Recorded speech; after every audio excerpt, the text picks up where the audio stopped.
आपण नेहमी जाहिरातींमध्ये ऐकतो तुमच्या टूथपेस्टमध्ये मीठ आहे का? पण तुम्ही कधी विचार केला आहे का तुमच्या टूथब्रशमध्ये बॅक्टेरिया आहेत का?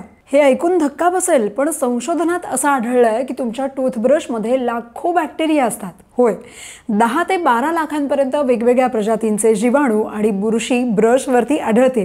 आणि याचं कारण अगदी साधं आहे. रोज ब्रश ओला राहतो आणि त्या ओलसरपणात बॅक्टेरिया वाढत जातात.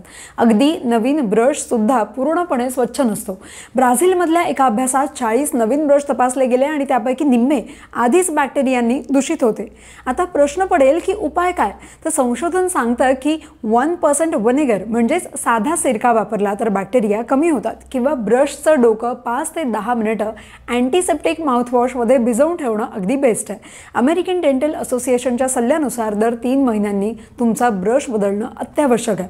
बहुतेक बॅक्टेरिया एक्टिव्ह असले तरीही काही जसे की ए कोलाई, स्टॅफिलोकॉकी किंवा कॅन्डिडा हे आजारांना कारणीभूत ठरू शकतात.